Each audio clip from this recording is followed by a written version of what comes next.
नमस्कार, पूरब टाइम्स की पेशकश फटाफट ताज़े समाचार में आपका स्वागत है। लेकिन उससे पहले निवेदन है कि यदि आपने यह चैनल सब्सक्राइब नहीं किया तो सब्सक्राइब कर ले। अमेरिकी राष्ट्रपति डोनाल्ड ट्रंप ने कोविड-19 महामारी के बीच अमेरिकी नागरिकों के लिए रोजगार बचाने की खातिर बाहर देश से आने वालों के लिए 31 दिसंबर तक नए H-1B वीज़ा और H-4B वीज़ा सस्पेंड कर दिए हैं। इनमें हर साल 70% से अधिक वीज़ा भारतीयों को मिलते थे।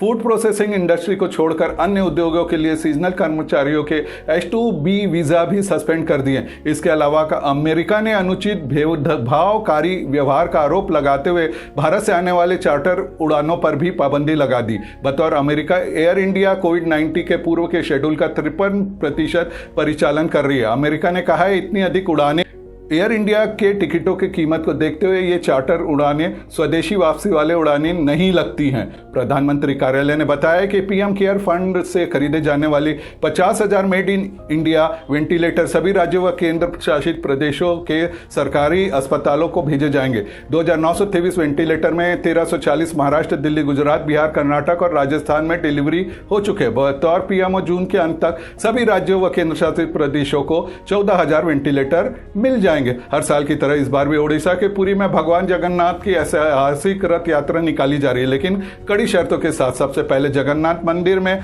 रथ यात्रा के दौरान पुरी के राजा गजपति महाराज ने सोने के झाड़ू से सफाई करके रस्म अदा की। सुप्रीम कोर्ट ने कुछ प्रतिबंधों के साथ कोरोना वायरस महामारी के बीच वार्षिक रथ यात्रा को आयोजित करने की अनुमति दी थी। सुप्रीम कोर्ट के आदेश के मुताबिक 500 से अधिक लोगों को रथ खींचने की अनुमति नहीं होगी। रथ यात्रा में शामिल होने वाले सभी लोगों का कोरोना टेस्ट किया गया। इस दौरान मंदिर का एक सेवायत कोरोना पॉजिटिव पाया गया, जिसे इलाज के लिए भेज दिया गया। पतंजलि आयुर्वेद ने कोरोना वायरस के लिए आयुर्वेदिक दवा बनाने का दावा किया। हरिद्वार में मंगलवार दोपहर दिव्य कोरोनिल टैबलेट की लॉन्च किया गया। संस्थान की ओर से योग गुरु रामदेव और पतंजलि सीईओ बालकृष्ण ने इस दवा के क्लिनिकल ट्रायल के नतीजे सामने रखे। यह दवा पतंजलि रिसर्च इंस्टीट्यूट और national institute of medical science Jaipur ने मिलकर बनाई है। कंपनी का दावा है कि कोरोनिल का क्लिनिकल कंट्रोल ट्रायल अंतिम पूरा हो चुका है। फिलहाल इसका प्रोडक्शन हरिद्वार की दिव्य फार्मेसी और पतंजलि आयुर्वेदिक लिमिटेड कर रही है। उनका दावा है कि कोरोना 19 मरीज के 5 दिनों से 14 दिनों में यह दवाई ठीक कर सकती। प्रदेश में छत्तीसगढ़ बोर्ड के 10वीं और 12वीं के नतीजे जारी कर दिए हैं। हाई स्कूल में जहां 73.62% परीक्षार्थी उत्तीर्ण हुए, 12वीं का परीक्षा परिणाम 78.5% आया है। हाई स्कूल में प्रज्ञा कश्यप ने टॉप किया, उन्हें 100% अंक मिले, जबकि 12वीं की परीक्षा में टिकेश वैष्णव टॉपर है, उन्हें 97.8% अंक मिले। दोनों ही विद्यार्थी मुंगेली के हैं। भिलाई के शकुंतला विद्यालय के छात्र सौरभ साहू ने 96.2% हासिल कर 12वीं की मेरिट लिस्ट में चौथा स्थान बनाया। वहीं भिलाई की महक यादव ने 97.83% प्राप्त कर 10वीं के मेरिट लिस्ट में 8वां स्थान पाया है। दुर्ग निगम क्षेत्र में पानी सप्लाई के लिए अमृत मिशन योजना के अंतर्गत पाइपलाइन विस्तार का काम चल रहा है। योजना के तहत नोडल एजेंसी द्वारा शहर के इंदिरा मार्केट, हट्टी बाजार, स्टेशन रोड, ब्राह्मणपारा, मोतीपारा सहित कई इलाकों के मुख्य मार्गों व गली मोहल्लों में सड़क की खुदाई कर पाइपलाइन बिछाई गई है। पाइपलाइन बिछाने के बाद नोडल एजेंसी को उक्त गड्ढों का संधारण करवाना था।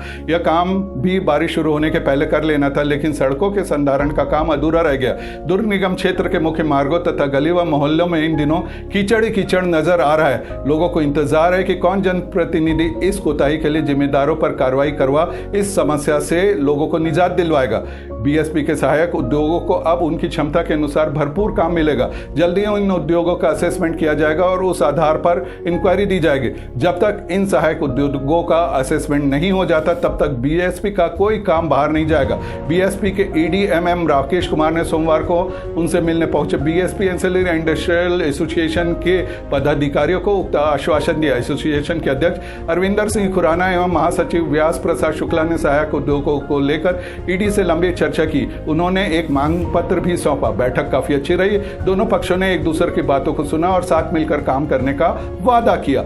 नगर पालिका निगम भिलाई क्षेत्र अंतर्गत आने वाले पशुपालकों से रोका छेका संकल्प अभियान के तहत 513 पशु मालिकों से संकल्प पत्र भराया गया। रोका छेका संकल्प अभियान के तहत पशु मालिकों को अपने मवेशी की सुरक्षा स्वयं करने, पालतू मवेशियों को अपने स्थान पर रखकर चारा पानी की समुचित व्यवस्था करने, शहर की सड़कों में आवारा घूमने के लिए नहीं छोड़ने, आसपास के खेतों में फसलों तथा उद्यानों में पालतू मवेशियों का प्रवेश रोकने, स्वयं व्यवस्था करने, सामूहिक व्यवस्था में सहभागिता निभाने, पशुपालन से उत्सर्जित होने वाले अपशिष्ट के लिए कंपोस्टिंग के लिए स्वयं व्यवस्था करने के लिए भिलाई निगम क्षेत्र में संकल्प पत्र भरवाया जा रहा है। निगम की अपील है कि सड़कों पर यूं ही घूमने वाले आवारा मवेशी पाए जाने पर पशु मालिकों पर भी नियमानुसार कड़ी कार्रवाई की जाएगी। बचने के लिए पशुपालक अपने मवेशियों को सड़कों पर आवारा घूमने से रोके।